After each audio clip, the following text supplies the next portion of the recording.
So, as Tela described and as Shwan described, Kurdistan is divided into 4 different countries. I just wanted to show you a visual representation of it. We don't refer to for instance, the Turkish part, we don't refer to it as Turkish Kurdistan because that land never belonged to them. This is northern Kurdistan, and in Kurdish we call it Bakur. And Iran, we don't refer it to Iranian Kurdistan, we refer it to Eastern Kurdistan, and in Kurdish that's Rojhalat. And southern Kurdistan, where I'm from, we don't refer to it as Iraqi Kurdistan, we refer it to southern Kurdistan or South Kurdistan or Bashur, and western Kurdistan is occupied by Syria, so that's what we refer to it, Rojava. So we'll be referring to that as Rojava for today. So today's discussion will be focused on Western Kurdistan, Rojava, which is currently occupied by Syria.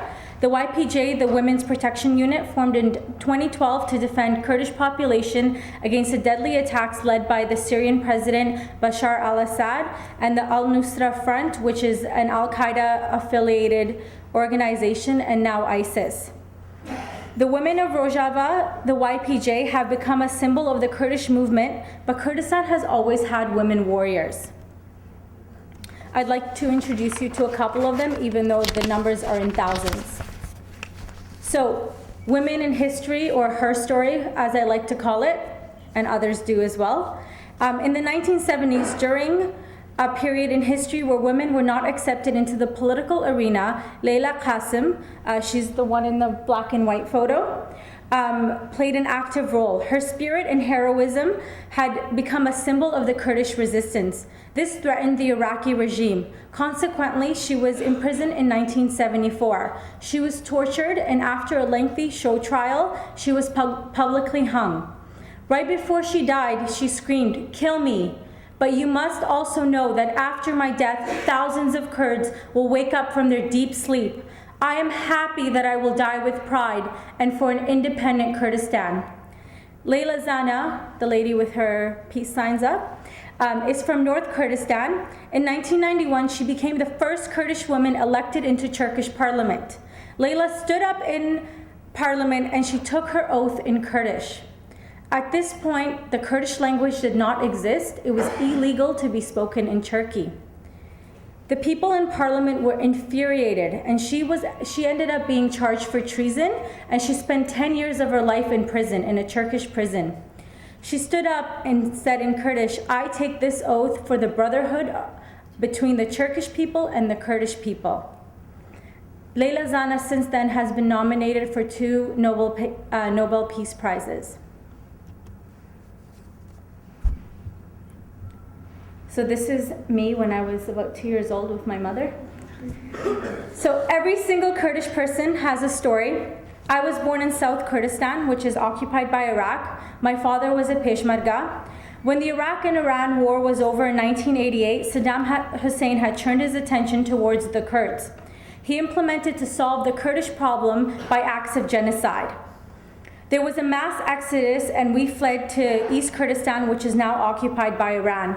After 2 years, many returned, but my family could not because my father was a high-ranking Peshmerga and he wasn't allowed to return.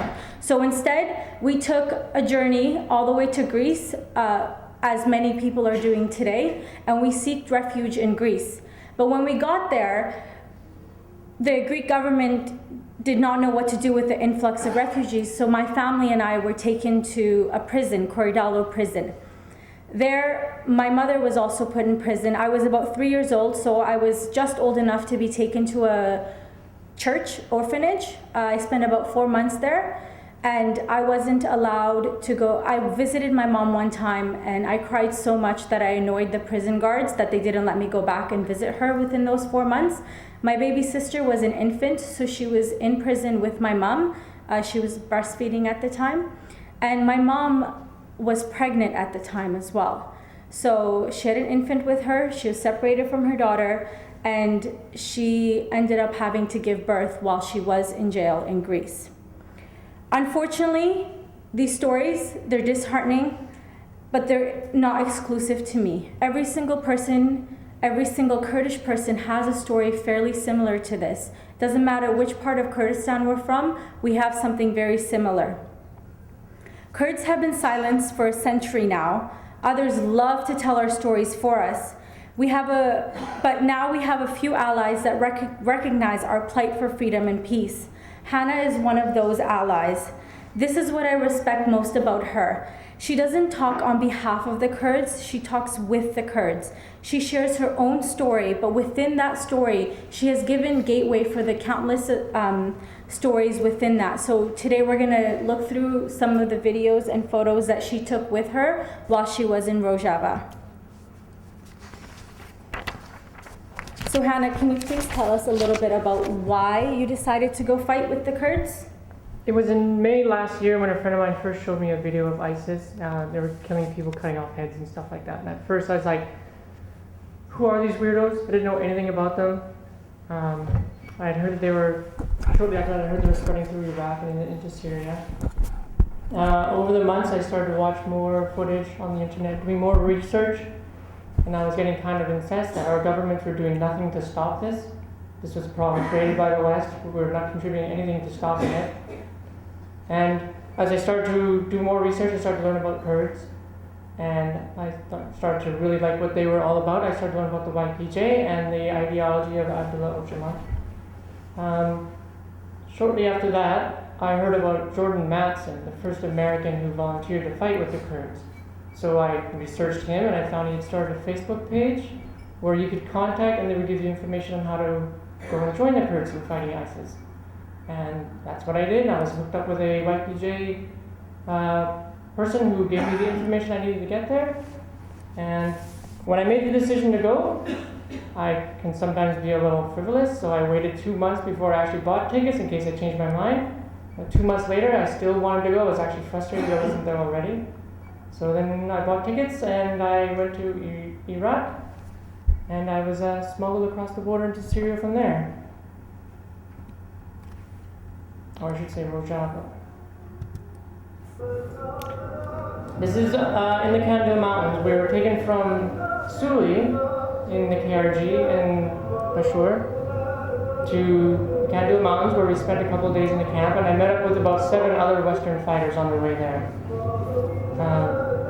During the middle of the night, one of the nights we were smuggled across the river between Iraqi occupied southern Kurdistan into Syrian-occupied western Kurdistan.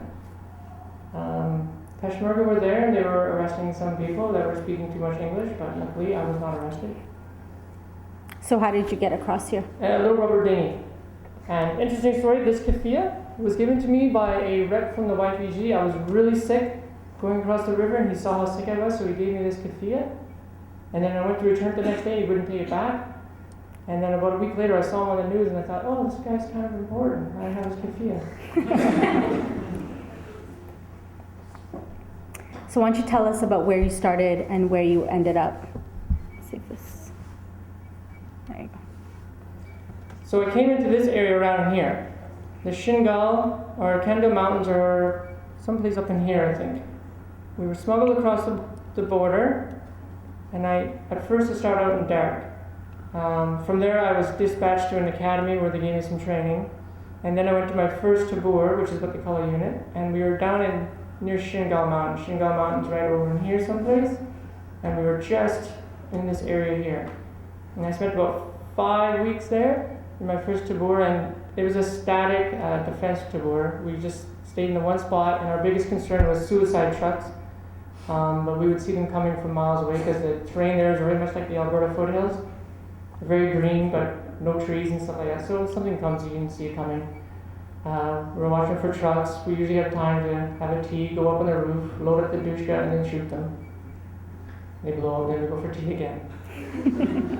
I was there for about 5 weeks. It was getting kind of boring for me though. The position was getting really well fortified, and I wanted to move on. So then from there, I was sent to my second tour, which was just in this area west of Hesika, in an area called Tel Tamar. And this was, my second tour was a mobile fighting tour. My first night in this tour, I was sleeping in the bedroom with about 5 other girls, and around midnight I woke up to a gunfight right outside. There was a battle was going on. It started up, and there was douchekas and AKs and RPGs going back and forth. And I woke up and I'm listening to this and I'm going, should I go out there? Should I join them? But the guard duty outside didn't come in to get us, and the girls in the room with me didn't wake up. So this is telling me two things. The girls not waking up tells me they're used to this, and the guard duty outside not coming to get us tells me they have it under control. So this fight went on for about an hour, and towards the end of it, when it started to settle down, I could hear the girls on the radio laughing and singing and stuff like that. So the girls, they enjoy the fighting too. It's not something just guys like to do. The girls are like to fight too. I remember in my first tour, a young girl came from the academy. She's like 17, and I was showing her the douchka on the roof, and then she lined up behind the douchka, and she was saying in Kurdish, "Come on, Isis, come a little closer so I can shoot you." I thought it was just kind of funny, a little 17-year-old girl getting all excited about killing Isis. After that one, there was a huge offensive called the Tel Tamer push, where we pushed south from Tel Tamer, or Tel Tamir. Douchka is it's a heavy weapon. It starts at about 12.5 millimeter, and it can go all the way up to 20. 50 cal. They go up to 23 millimeter. It's an umbrella term for a bunch of different weapons. Some of the bigger ones actually classify as cannons. You don't shoot them by hand. So in this offensive that occurred here, we took 4,000 square kilometers in one day. ISIS literally, we came so fast they ran away, they would leave their shoes behind and stuff like that. We chased them over a mountain. After that, I kind of sat around for a week with my tabur. We were really getting bored and antsy. We wanted to get back into the fight. We were trying to get the Serakani, which is right here. After about a week, we were finally dispatched there. We were pretty happy about that. And then we started another offensive. We were pushing west towards Tel Abyad, or Gilspeed, that's their Kurdish name. At the same time, YPJ was pushing east from Kobane towards Tel Abyad. So my unit, we were on the southwest edge of this offensive. So we had ISIS on our southern border and on our west. So we had to keep an eye in two directions to keep, to watch out for them. We took a village one night, and we had set up a checkpoint on the highway. And it was a Daesh village, we could tell. Daesh is what they call ISIS out there. Because we could tell it was Daesh because there was still electricity was there and the houses were pretty nice. While we were setting up, or while I was pulling into town, a truck came over the hill, and it was a Daesh truck. And they saw the checkpoint, they stopped pretty quick, and they tried to back up out of the way, and it was too late because they were lit up. Somebody fired an RPG at them, missed, set the field on fire. The truck was about 200 rounds were fired at it, 40 rounds hit the truck. The two guys in it were injured. They ran to run away. But we retrieved the truck the next day, and I collected the license plates for souvenirs. After Tel Abyad, or Tel Tamir, I moved to a third tabur. And in that third tabur, before I joined the third tabur, I had a bit of a wait I was trying to join a different tabur, and then for that there was some issues with that tabur. So there was a British guy at this waypoint, and he'd been separated from his tabur, and he said, "Well, why don't you come with me, we'll go find my old tabur, and then you can just come and join us." So we spent the day driving around the countryside trying to find his tabur. We ended up lost, which, when ISIS is there, you don't want to get lost. We pushed deep into ISIS territory. There was about 10 of us in 2 trucks, and we, after a while, realized, okay, we don't know where we are. We don't see any friendly flags. So we're all charging our guns, we're all with binoculars up the windows, and the guys are on the phones and radios trying to figure out where we are. We're scared we're going to get attacked. Eventually, we did push too far, and so we had to fall back. We found a tabur, and I spent the night there. And the next day, or actually it was that same night, one of the commanders came up to us, and he says, "Betun Japa," which means let's go to the front. So like, okay, that's what we're here for. So we jumped in the truck, headed towards the front, and ended up getting lost again. Fell back to a safe spot.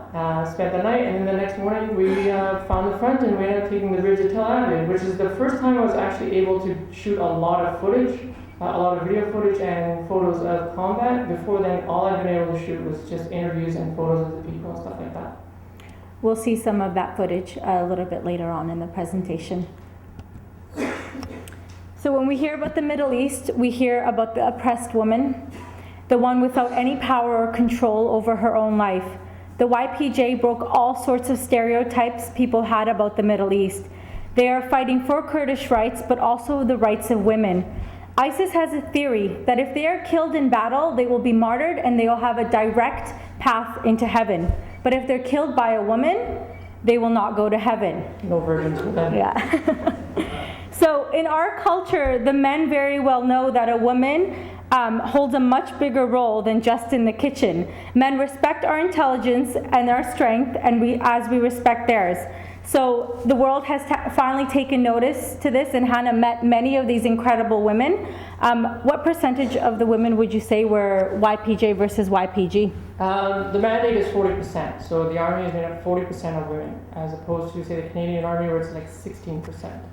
And in the Canadian Army, it's made to fill quotas, government-mandated quotas, and then the women are given patronizing roles, radio operator, administration, stuff like that.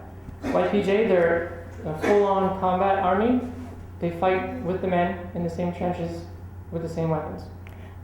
So when I was looking through her footage, it was about 8 hours of footage, so we were able to narrow it down, and I found that there was a lot of pictures of girls with books. Yeah, it's not just join the army and then just kind of dumb it down and do nothing. They're told, they're encouraged to maintain studies. The YPJ is actually kind of a school as well. There's a photo of two of my friends, Haval Sozda and Haval Berhodan. They're just studying while they're sitting in their bunker. There's a lot of time to study, and a lot of the girls end up teaching themselves things even beyond what they're taught in the YPJ. As my friend here, Haval Salav, the saddest day in her life was the day she was taken out of school, and she was only allowed to attend school for 1 year. She was, I think, 11 when she was taken out. Despite that, she was able to teach herself English, to read it and write it, and she was also learning Kurdish, and because all she knew at that time was Arabic. She was also the hardest working person I saw in that camp. I only saw her sleeping once, and I'm pretty sure she was faking it.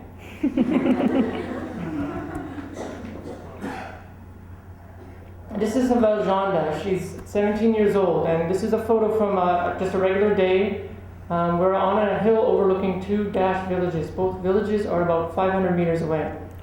Her job, she's the sobai that day, which is essentially the person in charge of all the guard duty. So guys and girls, she's in charge of all of them. In this photo, they spotted somebody moving in one of the villages, and they called the sobai over, and it's her job to decide if they kill that person or not. And I was thinking that's quite the responsibility for a 17-year-old girl. She's essentially playing God this day.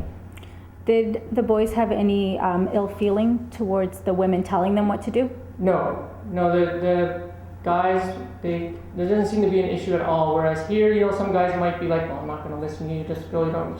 There, I was so amazed by just how respectful and equal it was. It wasn't even an effort to get along or to respect each other. It was just normal.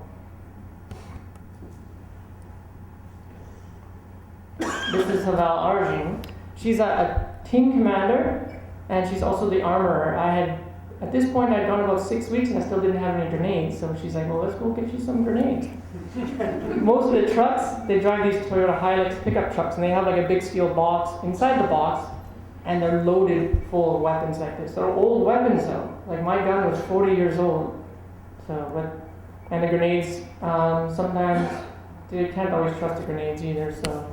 But she gave me a couple of grenades, and I was happy after that. This is Haval Arjun again, hugging the teddy bear, and Haval Salim. And Haval Salim was a Takum commander, which is the commander of a group of teams. A team is generally 4 to 5 fighters, and a Takum is 2 to 4 teams. So she controls all the teams of 4 or 5? Yeah, so she was in charge of like about 20, 25 people. These are drivers. They were usually the driver for some senior YPJ commanders.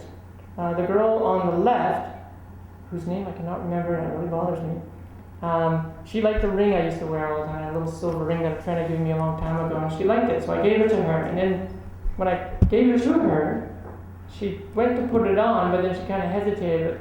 She was missing most of her hand, so the finger that the ring would have fit on it didn't fit. So she said she was going to keep it in her pocket over her heart. This is Haval Nujin. She had one of the most important jobs in our whole unit. Our unit was made up of men and women. She had one of the most important jobs. She had a special little GPS device, and whenever we moved someplace new, she'd have to punch in our coordinates. And I was like, why are you doing that? She's like, well, I'm telling Obama where we are so we don't get bombed. So this is a bombing. This is about a kilometer away from us. We were attacking that village from a hilltop. And whenever you hear jets overhead, I'd always be like, Nujin, does Obama know where we are?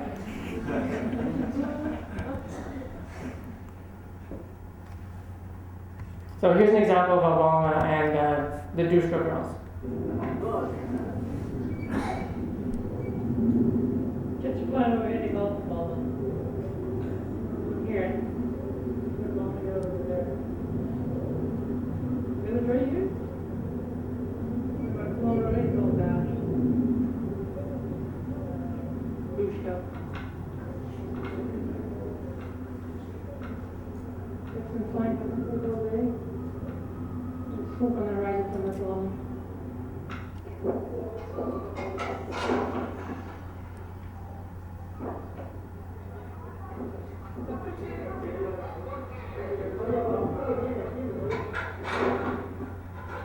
That's a 23 millimeter dushka. It's a truck mounted one, obviously. It's not something you can carry around too easily.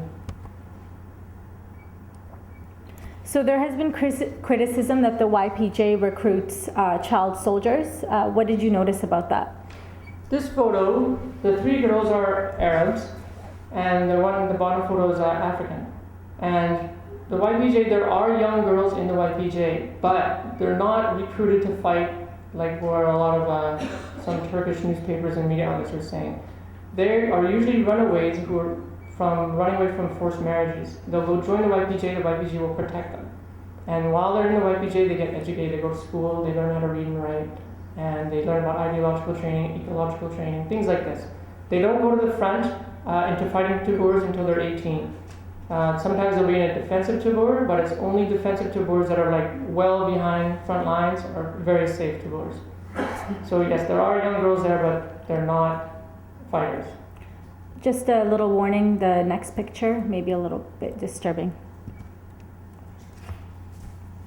This is an ISIS child soldier. This is one that we killed, that was killed in an airstrike when we were taking Tel Aviv. He can't even grow a beard yet. He's about 13, 14 years old.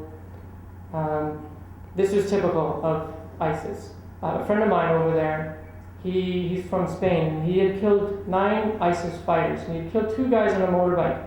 When they went to check the bodies later, they found French passports, and it was a father and son, and the son was 12 years old.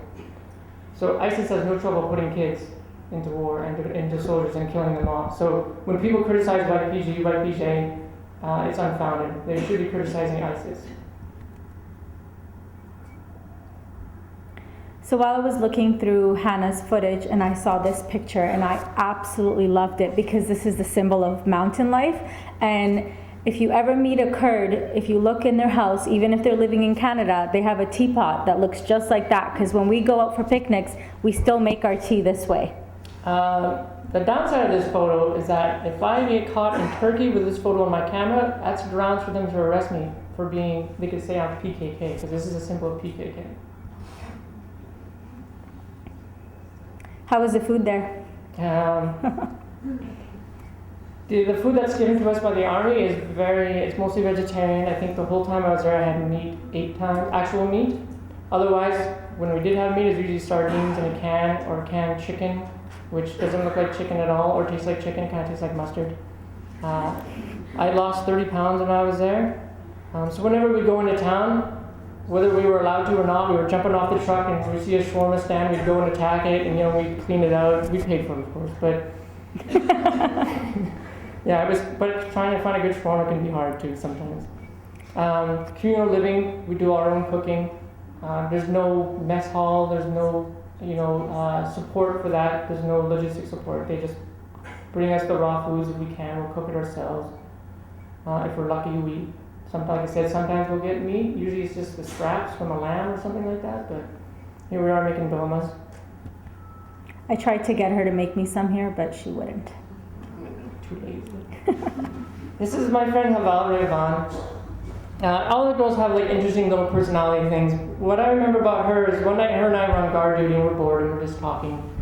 And then she was saying that she had a song stuck in her head, and I asked her what song it was, and she couldn't remember it. But she didn't know the name of it, but she started to recite it. But she didn't, out here, you know, you would hum it or sing it. She started going, ding, ding, ding, ding, ding, ding, ding, ding. And I thought it was kind of funny. These three girls I had met from my first tour. They were at a neighboring camp, and we'll go and visit each other, you know, just to get rid of some of the boredom. We'll go visit other camps. And I had taken a photo of them from that first encounter. About 6 weeks later, we ran into each other in Hesika, and they were going through my tablet. My tablet's pretty popular with them because they'll go through and see if they can see any of their friends from other tours. We had forgotten that we'd met each other before until they saw the first picture, and then we all started laughing. That's when I took this picture here. These are some of the girls from my second tour. The girl right there behind me with a big smile, her name is Hava Lavin. About a week ago, her brother saw this photo online and contacted me and says, have you heard from her? We haven't heard from her in over a year. So apparently, when a lot of people join, when you get into Rojava, there's no internet there, there's no electricity, there's no phones or anything. Unless you're near the border with Turkey or the KRG, there's very little internet access. And most of the time, cellular service is forbidden anyways because it can be used to track you. So they hadn't heard from her in over a year, so I sent them a bunch of pictures and stuff like that.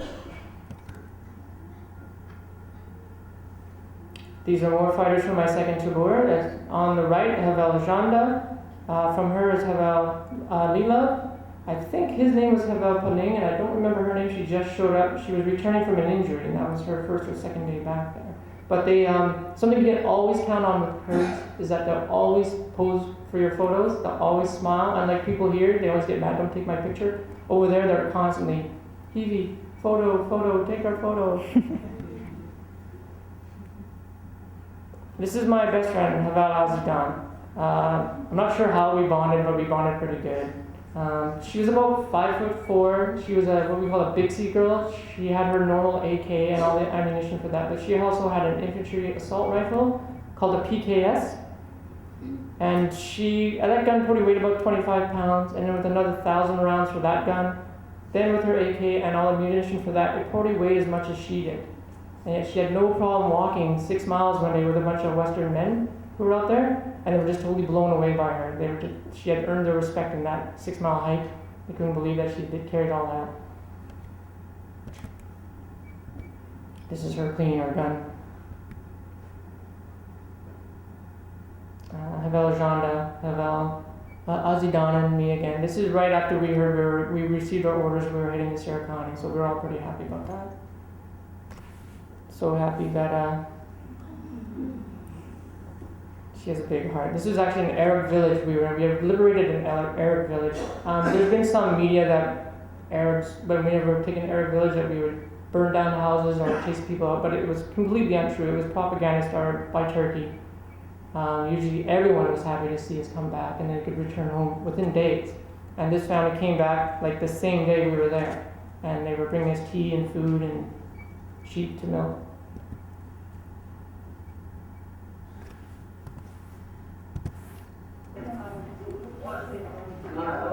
Here, hold my pigeon. It's funny, they don't treat cats and dogs like pets the way we do here, but yet they're fine handling pigeons, which is something we would think as dirty. But they think of cats and dogs as dirty. So to me, it's just like, well, it's kind of strange that everything's backwards here. But I wouldn't hold that pigeon.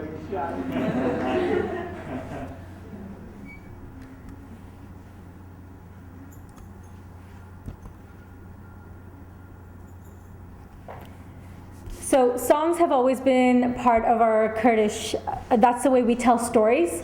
Our folklore songs belong to the people. Many songs have been sung and created within the YPJ. These women are in war, but they still dance. Our hands connect and dance, and everyone dances in unison. This is a symbol of resistance and unity. All the oppressive nations have tried to take away our identity, but they haven't taken away our dance and our songs. So when I was looking through her footage, I always loved the ones that the girls were dancing in.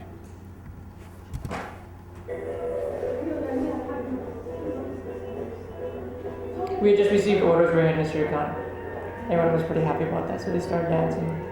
I have tons and tons of footage of, even though the guys dancing too. Did you try to learn how to dance? No.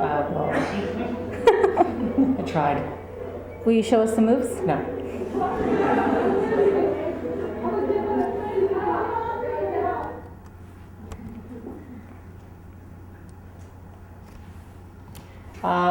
This is a pretty typical day. We're getting ready to move out.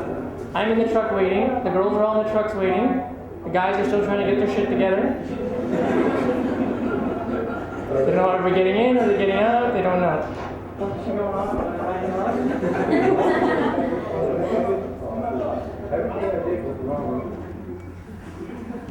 There's actually a guide. The women are not allowed to ask men for help. It's part of the women building their own identities and their own strengths and stuff like that. Women are not allowed to ask men for help with certain things. But the men are encouraged to ask the women for help. My first sandstorm. Before I went there, I was in contact with a lot of the Western fighters who were already there, and I asked, should I bring some sand goggles? And they're like, no, you won't need them. I needed them. After I put this video online, the same guy who told me I wouldn't need him, he's just like, oh yeah, I was caught in that same sandstorm.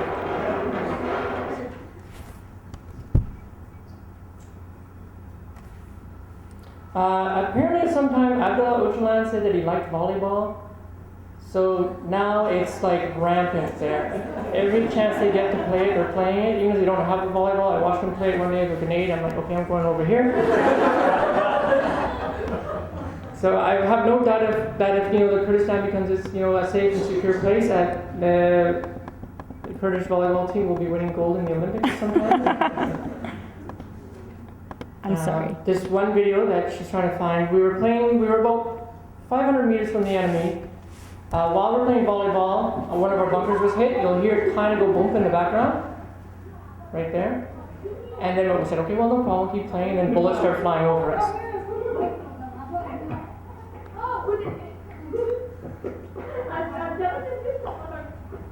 Okay, that's a problem.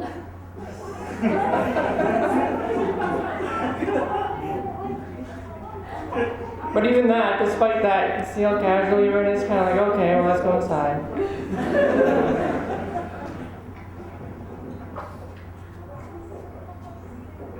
This was my favorite to board, the second one, for all the bonding and stuff like that.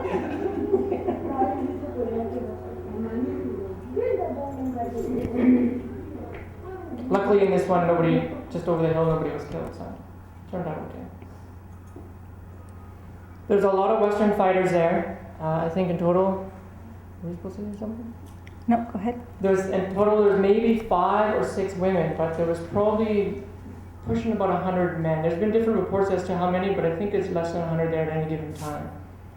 This is an American that was in my second tour. We called him Captain America. He used to say that he was the person who would solve all the problems we were having, and I used to say, well, but you're the one causing all the problems.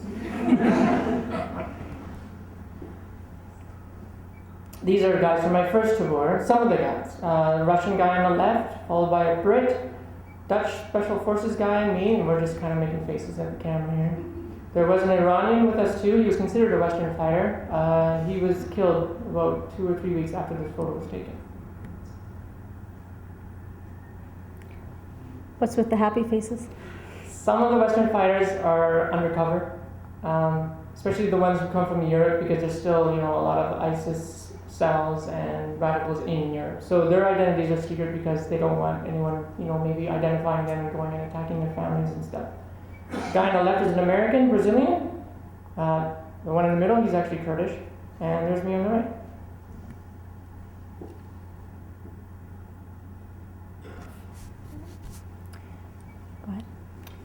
This is footage from my third tour. I was only in this tour for 2 days, but right away, that's what I was saying, we were sent up to the front, we became lost and stuff like that. This is the battle for the bridge to Deer Speak. It's the first time I was able to actually get some footage. There's some photos, and then there's a video clip towards the end that we'll get to. This is the commander of my third tour. He's a German. Our tour was called the Tour of the Foreign Fighters. He's one of the greatest guys I worked with, actually. Even though I worked with him for a couple of days, he was one of the best ones to work with. You can see, though, right over on my heart, right about here, I'm wearing a grenade. That's my last grenade. That's some people carry a last bullet. At first I did, but then I moved to a last grenade. That's what you use if your capture is imminent and there's no hope for rescue. Instead of being captured by ISIS, especially the women, you grenade yourself or you shoot yourself. These are two of the other guys from my third tour. The guy who you can only see the back of his head, he's undercover, British guy. This guy here is Norwegian, and kind of a funny story. The night before the battle, we were sleeping on the roof of a house, and he was saying, "Oh, it was really cool." And I said, "You should have told me to come snuggle with me." And he didn't respond to that, and I thought, well, this guy doesn't like me. What the hell? A month later on the internet, I run into him on the internet and he brings it up and he's just like, "Hey, remember that night when you said that?" And he's like, "I totally wanted." He goes, "That's all I could think of the next day." And I was just like, oh.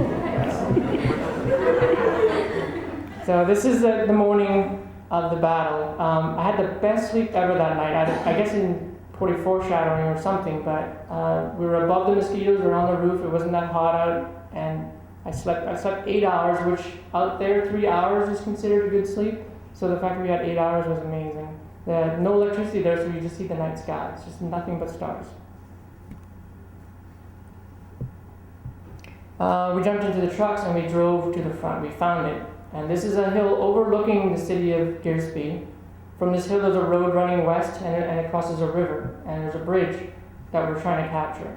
And it's about we moved up to a house that was about 300 meters from the bridge, and that's where most of the footage you're going to see comes from. We call this the pig, and it's a bulldozer with steel plates welded on it, and it kind of looks like a piggy bank, so we call it a pig. When we were taking this is a house that we were holding about 300 meters from the bridge. We had to run to catch this tank. It was 42 degrees out that day. I ran about 1 kilometer to catch that. I was exhausted. I was wearing my big rucksack. I threw it in the ditch. It was too heavy. We jumped into this thing. It was probably 55 degrees in there, and it sounds so loud and kind of rough in there, and you think you're moving along really fast. You look out the window and you realize you've only gone like 10 feet. This is a dusha that's been converted into a sniping rifle. This is a 12.5 millimeter, I believe. It's a pretty devastating weapon. It's Kurdish ingenuity. An exit wound from this thing usually involves blowing your body into 2 pieces. And this is the video footage. Where most of it starts in this house that we took. Actually, no, it starts on the hill overlooking. The first clip is pretty popular footage. That's the one that actually started getting all the media attention. And then there's footage from inside the pig, and then the house, and you'll see Dushka trucks coming up. You'll hear a lot of gunfire, and then you'll see some airstrikes. And eventually, we do take the bridge, and then we're holding the other side of the bridge in the berm. But the bridge, ISIS had blown up the bridge except for a little part that we could run across. So we couldn't bring equipment across, so we had to hold the bridge overnight while reinforcements came. And when I was on the other side of the bridge, there was no one who had binoculars, so I was spotting enemies in the city. By this time, they had fallen back a bit into the city and into another strategic hill overlooking the bridge. And while I'm spotting them, I'm just eyes over a berm looking, and you can hear bullets going by. You'll hear them quite a bit in the video. But I heard one, but I heard it was so close that I felt it just over the top of my head. So I ducked down, and my commander is like, "Can you see anything?" I'm like, "I'm done looking." So I handed the binoculars off to someone else. So I think we can. We're attacking this. It's not a village, it's a city. Calabria? It's by the Turkish border. It's pretty big. ISIS has a huge flag there.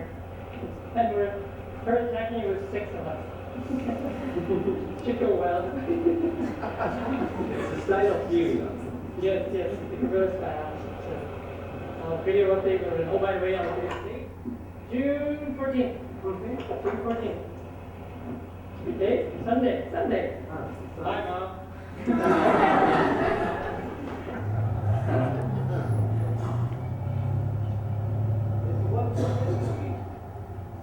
55, did you say? So this is inside the pig.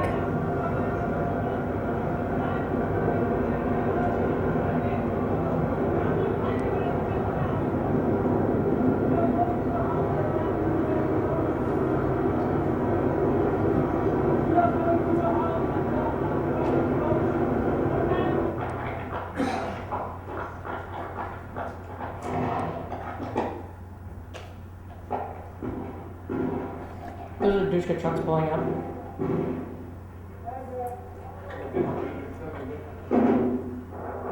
If you look in the bottom right, you'll see a bullet hit and ricochet past me. So Dushka is really loud. We end up hitting cigarette butts and plugging our ears with them. You should hear bullets come by right now. Oh. Sounds like very. Yeah, exactly. See that bird there? I spotted some ISIS fighters crossing the road up ahead. So I translated this, or I gave this information to my German commander, and he translated it to the coalition.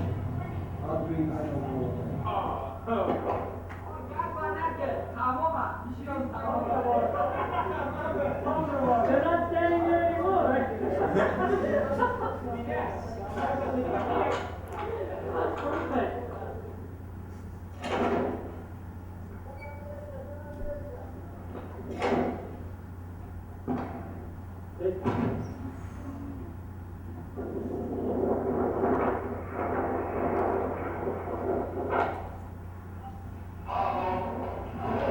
That's the pig pushing up to the bridge.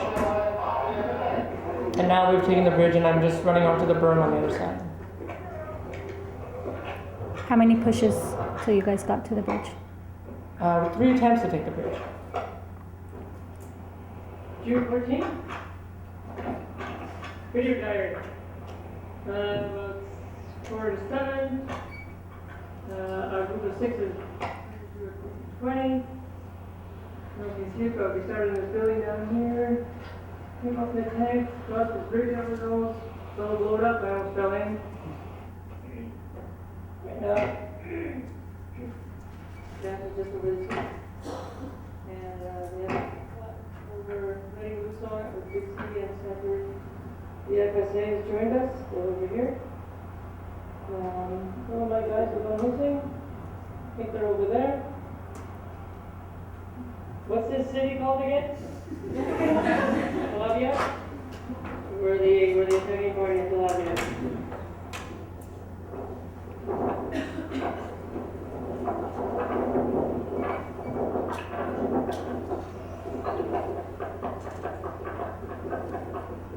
The people moving at the house there, that's our guys. There are a few of us that about 100 enemies. Just pinned down by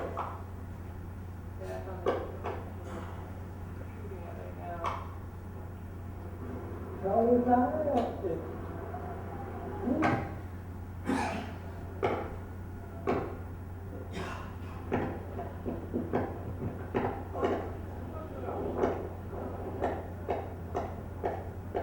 This is the house where I spotted some of the ISIS fighters in.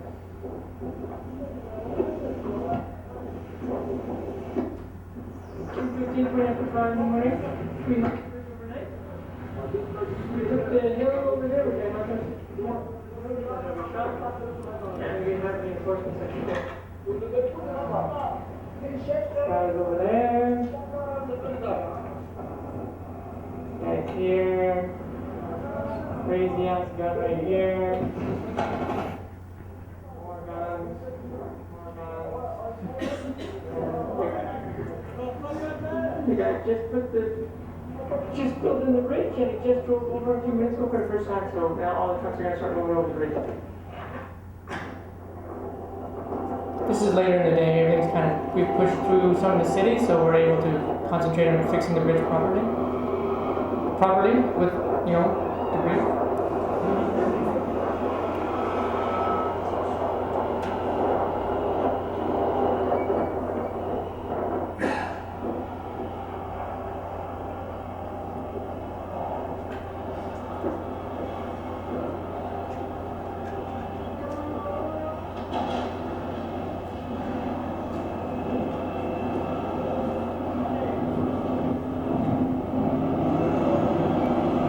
Tel Aviv was a strategic city. It's the city that Turkey was funneling supplies and medical and buying oil from ISIS. It was going back and forth through Tel Aviv. So that was a key city to take. It was a big deal out there when we took that city.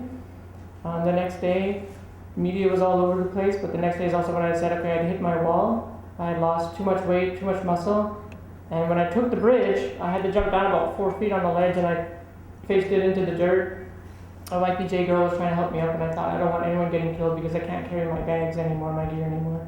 So the next day I said, okay, it's time for me to go back and get well again. Shahid Namirin. So that means our martyrs never die. Because we have 4 oppressive nations and now ISIS, we have a lot of shaheeds. These shaheeds are our heroes. They have sacrificed themselves for the lives, they have sacrificed their lives for our freedom. And I know that Hanna met quite a few that became shaheed. This girl was, I don't remember her name, she wasn't shaheed, but her entire team was from the next camp over. And there had been an attack just before I arrived at this tabor, and her entire team was killed. This is Shahid Arya. He was from my first tabor. He was the Iranian fighter that I told you about. He was always working out. He was always doing some kind of exercise workout. He was very skinny though. I didn't think he needed to work out. And he was always smiling. You see him smiling there. He was always like that. It was kind of, I actually thought maybe something was wrong with him. And then below it is Shahid Darsim. She was the girl who taught me the most Kurdish and Turkish and Farsi. I spent a week with her in Hesika. And she was killed along with her 2 friends who I also spent time with. The one in the top left, there was a Esquire magazine came out a couple years ago and I showed a bunch of girls in that. She's one of the girls that was featured in that article.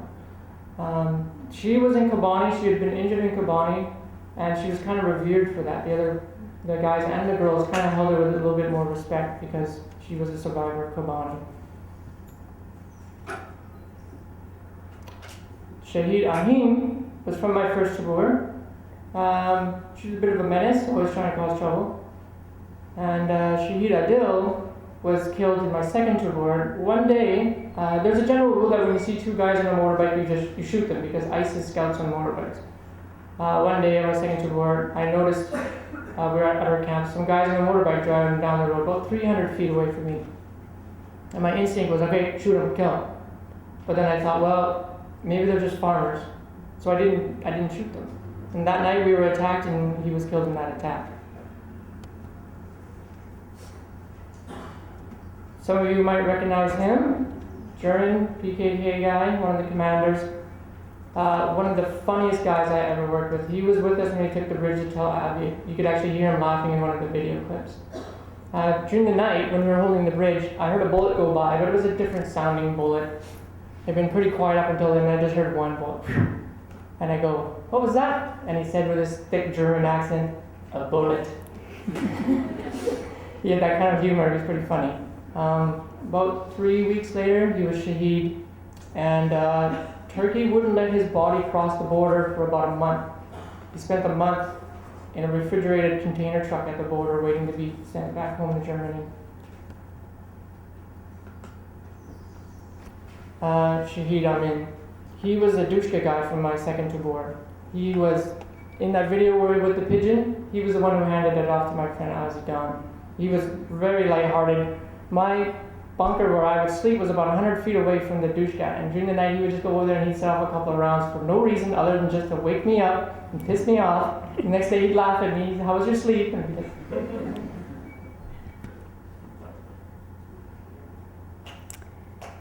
So we have heard about the refugee crisis, but the media hasn't really picked on what is happening in Turkey right now, so we just wanted to shed some light on it.